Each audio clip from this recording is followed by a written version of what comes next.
దేశ మాతకి జై, భారత్ మాతకి జై. ఫస్ట్ ఒకటి భారతీయుడు 2 ఫస్ట్ పార్ట్ అంటే ఒక సెన్సేషనల్ సినిమాది, బ్లాక్ బస్టర్. అప్పుడు చిన్నగా ఉన్న సినిమా వచ్చినప్పుడు ఇప్పుడున్న జనరేషన్ తగ్గట్టు అసలు కనెక్ట్ కాలేదు సినిమా భారతీయుడు 2. ఎందుకంటే సినిమా చూస్తుంటే మాత్రం ఒక డిఫరెంట్గా తీసిరు. కాకపోతే ఫస్ట్ హాఫ్ అంతా లాగింది, సెకండ్ హాఫ్ ఒక ఫైట్స్ అక్కడక్కడ పెట్టిరు, ఒక సిద్ధార్థని పెట్టిరు, ఒక సిద్ధార్థ సెంటిమెంట్ పెట్టిరు, అంతకుమించింది ఇంకా ఏం లేదు. ఇలా కమల్ హాసన్ ఫైట్స్ ఒకటి ఓకే అంటే చెప్పుకున్నట్టు మనం భారతీయుడు 1 సినిమా ఎంత మనం ఇంట్రెస్ట్గా చెప్పుకున్నామో అప్పట్లో సెన్సేషన్ బ్లాక్ బస్టర్. ఇప్పుడు చెప్పుకున్నట్టు సినిమా లేదు మేడం. అంటే సినిమా కొద్దిగా ఎక్కడనో తప్పిదం జరిగింది, కొద్దిగా సినిమా మాత్రం కొద్దిగా యావరేజ్ అని చెప్పొచ్చు. ఒక సినిమా కమల్ హాసన్ సినిమా అంటే శంకర్ సినిమా అంటే ఒక బ్రాండ్ శంకర్ అంటే, అలాంటి శంకర్ గారు ఈ సినిమా కోసం ఇంత సక్సెస్ఫుల్ అయితే అనుకున్నాం. ఎందుకు అలా సక్సెస్ఫుల్ అదే మేము పర్సనల్గా పట్టాం. ఎందుకంటే ఎంతోమంది ఆడియన్స్ ఇక్కడ మేము చూసే ఆడియన్స్ కాదు, వరల్డ్ మొత్తం ఇండియా మొత్తం చూస్తారు భారతీయుడు. కాకపోతే ఇంకా బాగా తీసుకుంటే ఇంకా బాగుంటుండే. ఎందుకు అలా తీసినా నాకు అర్థమవుతుంది. సినిమా మాత్రం ఒక ఏఆర్ రెహమాన్ మ్యూజిక్ పెట్టుకుని తీస్తుంటే ఆయన కాంపిటీషన్ ఏఆర్ రెహమాన్ అయితే మంచి దుమ్ము దులిపేస్తుండే.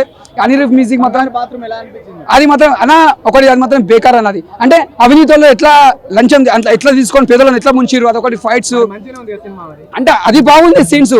అంటే ముందు సీన్స్ ఇంకా బాగుండాలి కదా, అదొకటి బాగా పెట్టిండు. ఒక ఫైట్స్ బాగుంది. అంటే ఎమోషన్స్ లేవు, చెప్పుకున్నారు ఎమోషన్స్ లేవు, ఒక ఫీలింగ్స్ లేవు. ఆ ఫీలింగ్స్ లేవు.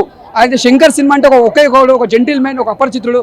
అంటే చూసినా కూడా మనకి ఎలా అనిపిస్తుంది అంటే అరే మళ్ళా చూడాలి అపరిచితుడు 5 సార్లు చూసిన, ఒక 4 సార్లు చూసిన.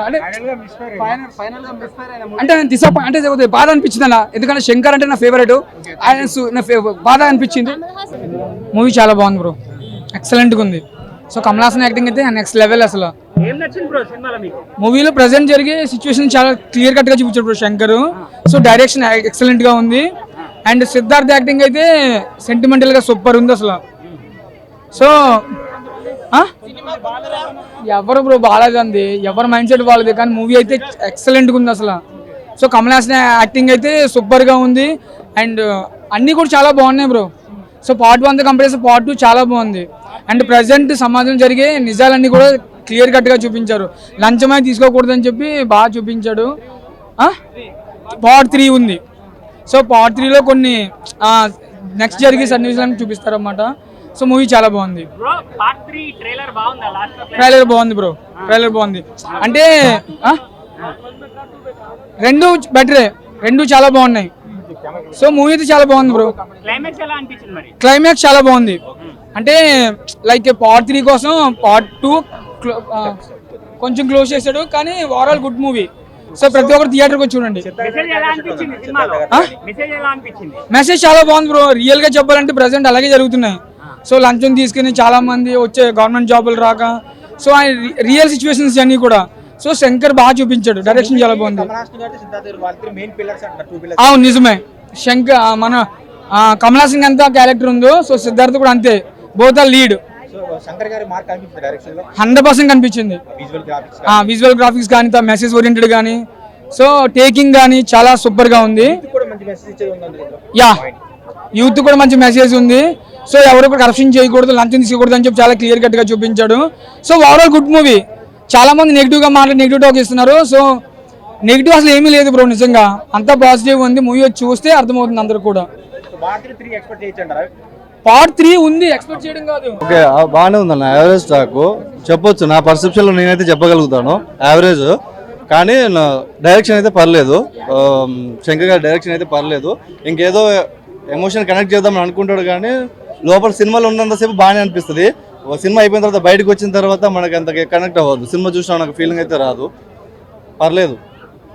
కమల్ హాసన్ యాక్టింగ్ మాత్రం సూపర్, కమల్ హాసన్ది. కానీ సెకండ్ హాఫ్ లో 6 ప్యాక్ చూపించడం అనేది అది ఆ ఏజ్ కి తగ్గట్టు కనెక్ట్ అవ్వదు చాలా మందికి. So okay, thank you.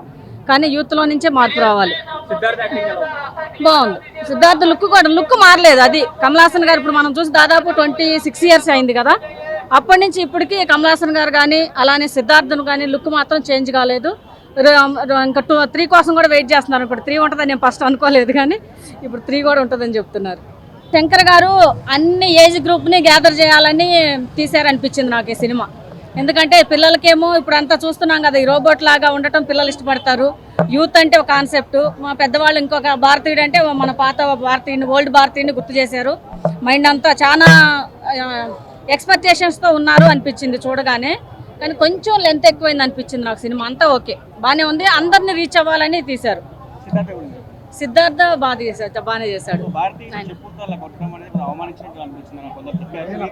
భారతీయుని కొట్టలేదే, కర్రలు అదంతా కలిసి అందరూ కలిసి అదే కొంచెం ఎక్కువగా లెంత్ ఎక్కువ అని అన్నాను కదా, అదే అనిపించింది. కాకపోతే కాన్సెప్ట్ తీసుకెళ్లడంలో పక్కన కొంచెం మిస్గైడ్ లాగా, అంటే పక్కన వాళ్ళకి రీచ్ వాళ్ళకి మళ్ళీ 3 కోసం వెయిట్ చేయాలి కాబట్టి అందుకని స్టోరీలో సస్పెన్స్ పెట్టాలనుకున్నారు అనుకుంటా. కానీ ఓవరాల్ గా పార్ట్ 1 ఎక్సలెంట్. అది ఇప్పుడు జనరేషన్ కి రీచ్ అవ్వాలని తీసారనిపించింది నాకు శంకర్ గారు.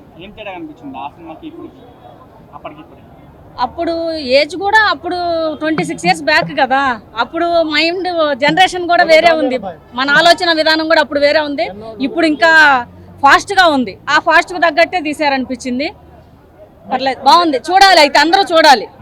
ఎలాగూ మనం లంచాల గురించే కదా మాట్లాడుతుంటారు బయట, లంచం తీసేయాలి అని. పూర్తిగా తీసేయలేకపోయినా ఎంతో కొంత మాత్రం తీయొచ్చు. యూత్ చూడాలి, యూత్ అందరూ చూడాలి సినిమా.